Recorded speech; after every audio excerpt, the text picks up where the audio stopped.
So there's a moment towards the end of Sinners where Remmick has this very powerful exchange with Sammie, who was the one he wanted the entire time. And as Sammie goes for protection, he goes back to what he knows, which of course is going to be his faith. And this is a powerful moment because he starts the Lord's Prayer only to be shocked that Remmick is able to say these words to him, with him. And Remmick reveals a lot in this very simple passage here when he says, when those same people killed my father and took his land, they forced those words upon us. But those words still give me comfort. And there's a lot to unpack. So first we have to understand that Remmick, of course, is Irish. And what he's referencing is the British colonization of Ireland, which has a long and extremely brutal history.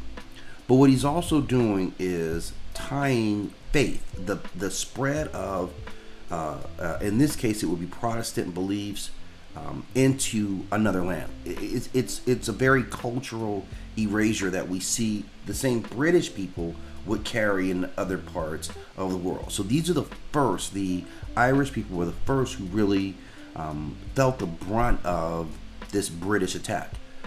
But, and this would spread out to other parts of the world. Like, famously, we've seen how this happened. So it's a weird way that he kind of ties the Irish struggle into what other colonized people experience. And then the idea that these words that were your protection all of a sudden sound so hollow when it's confronted with the fact that these words were given to you as a manipulation tool by the people who would oppress you. So a very, very powerful moment tying religion with colonization and cultural erasure that all comes out at this time, where Sammie, at this point, this is still your go-to.